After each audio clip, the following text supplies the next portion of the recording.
دیکھیے ہمارے جو اسلاف ہیں، صحابہ کرام کے بعد ائمہ، یہ ہمارے اسلاف میں چوٹی میں ہیں۔ ان اسلاف میں، ان ائمہ میں دو بنیادی قسمیں ہیں، ایک محدثین اور ایک فقہاء۔ محدثین، ان کا کام کیا تھا؟ قرآن تو اللہ نے خود جمع کر دیا تھا، میں پہلے دن بیان کر چکا ہوں حضور کے سیرہ مبارک میں۔ حضور نے صحابہ کو اسی ترتیب سے قرآن پڑھا دیا اور سینکڑوں صحابہ نے یاد کر لیا۔ پھر جو کمی اگر رہ گئی تھی کتابی شکل میں حضرت ابوبکر لے آئے۔ پھر اگر اس میں کوئی فرق پڑ رہا تھا پڑھنے کے انداز میں تو ایک کتابت کے اوپر جمع کر دیا حضرت عثمان نے۔ بات ختم ہو گئی۔ خلافت راشدہ میں قرآن کا معاملہ تو محفوظیت کی آخری درجے کو پہنچ گیا۔ اب اصل مرحلہ کیا تھا؟ حضور کے اقوال مبارک کو جمع کرنا۔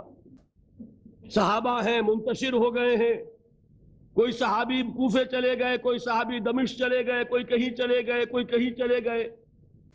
اب ان سب کے پاس، کسی کے پاس اتنی احادیث، کسی کے پاس اتنی احادیث، ان کو جمع کرنے کا کام، پھر چھان پھٹک کرنے کا کام، پھر مرتب کرنے کا کام یہ کس نے کیا؟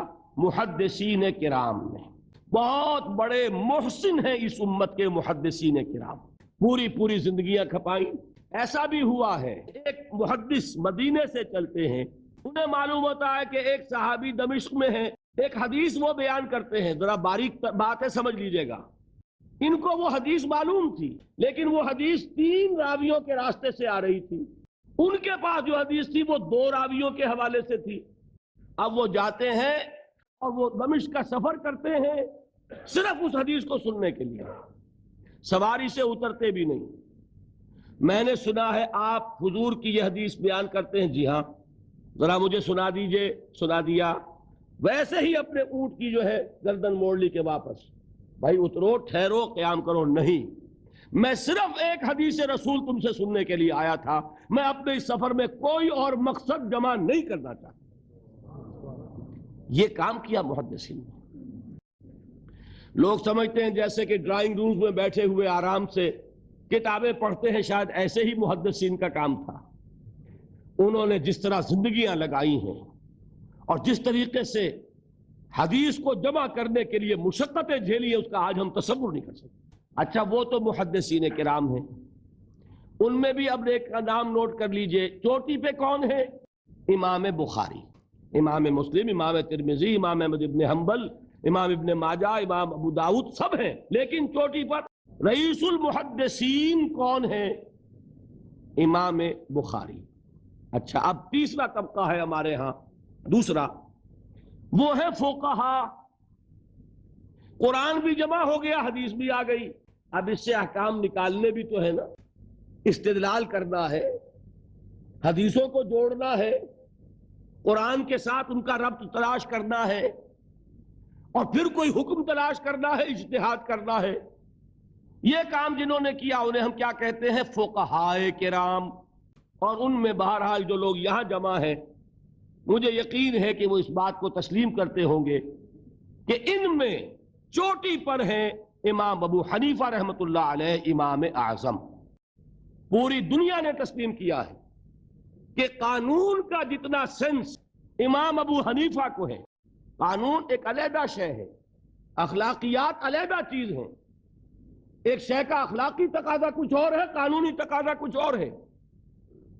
آپ کو کسی نے تھپڑ مارا، اخلاقی تقاضا کیا ہے؟ معاف کر دو بھائی، اور قانونی تقاضا کیا ہے؟ جوابی تھپڑ رسید کرو، اس لیے کہ اگر یہ نہیں کرو گے تو اس کی ہمت افزائی ہوگی، یہ کسی اور کو بھی تھپڑ مارے گا۔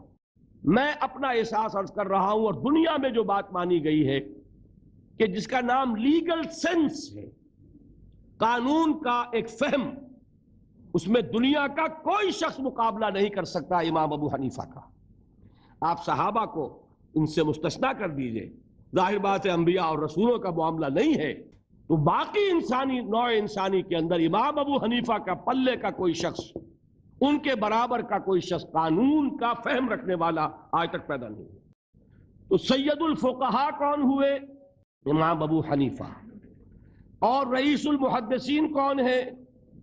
امام بخاری۔ یہ ساری جو میں نے اس وقت آپ کو تمہید بیان کی، وہ اس مسئلے کے لیے پریشان کن مسئلہ یہ ہے کہ امام ابو حنیفہ کی طرف یہ بات منسوب ہے کہ وہ یہ فرماتے ہیں الایمان قول، ایمان نام ہے صرف قول کا، عمل اس میں زیر بحث نہیں آتا، ولا یزید ولا ینقص، وہ ایمان نہ گھٹتا ہے نہ بڑھتا ہے۔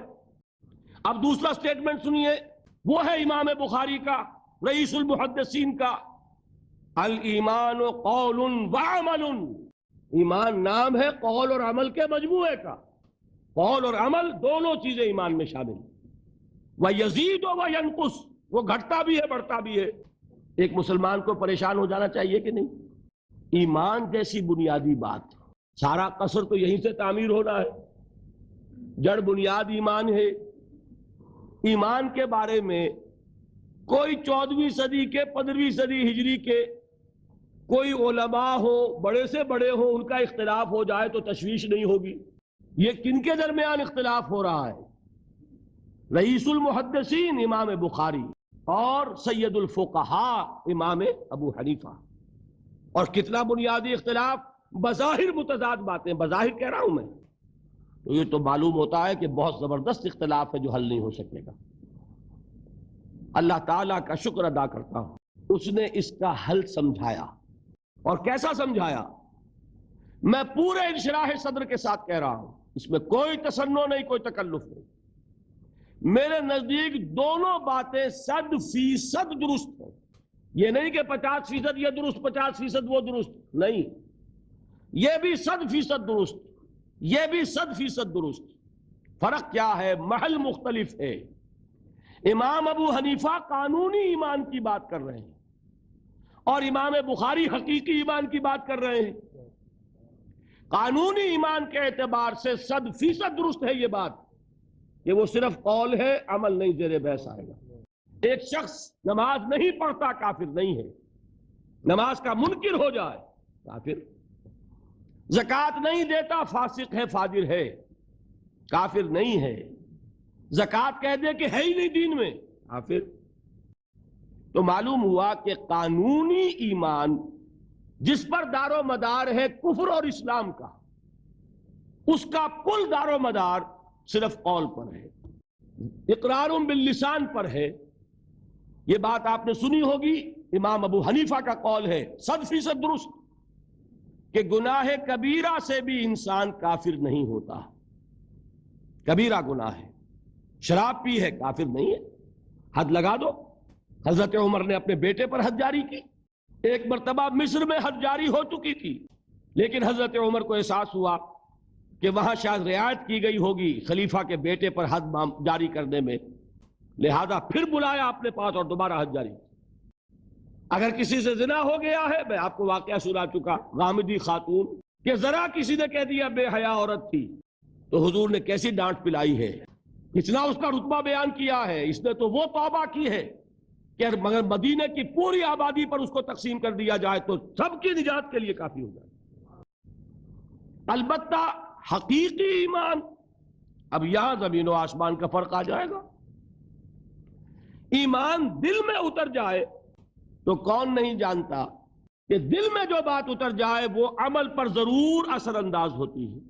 یہ بات سیدھی سی ہے، دل میں یقین ہو، عمل اس کے مطابق ہوگا۔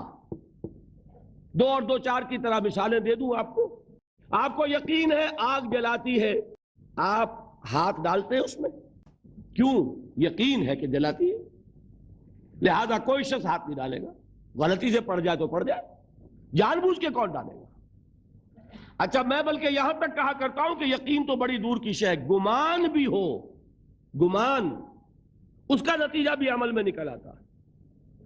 کون شخص نہیں جانتا کہ سارے سانپ زہریلے نہیں ہوتے؟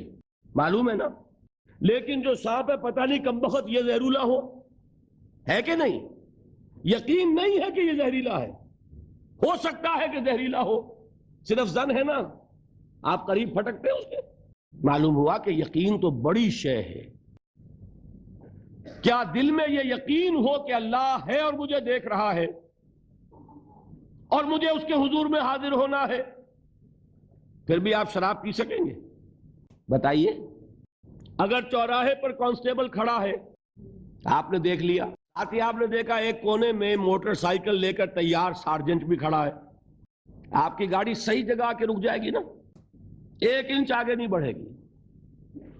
اور اگر آپ نے دیکھا کہ چوراہا خالی ہے, کوئی دیکھنے والا ہے نہیں, تو اچھے بھی دائیں بائیں دیکھ کے نکل جاتے ہیں کہ نہیں؟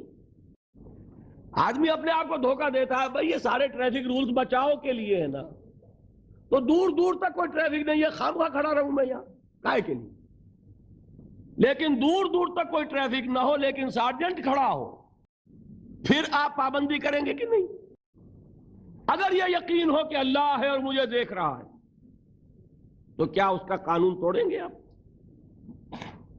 یقین والے ایمان کے ساتھ معصیت جمع نہیں ہو سکتی. قانونی ایمان کے ساتھ معصیت کے ڈھیر لگ سکتے ہیں, جیسے کہ ہمارے ہاں ہے لما تقولون ما لا تفعلون کبر مقتا عند اللہ ان تقولوا ما لا تفعلون. اے ایمان کے دعوے دارو, کیوں کہتے ہو جو کرتے نہیں ہو؟ اللہ کے غضب کو بھڑکانے والی ہے یہ بات کہ تم کہو جو کہ کرتے نہیں. ہماری امت کی اکثریت کا حال یہی ہے کہ نہیں؟ یہ کیا بات ہے کہ قانونی ایمان ہے, اس کے ساتھ معصیت کے انبار ہو. حقیقی ایمان ہو تو معصیت کا وجود ہو نہیں سکتا. اب بتائیے ایمان اور عمل علیحدہ ہو جائیں گے کیا؟ یہ ہے مسئلہ جو امام بخاری کے سر پہ ہے.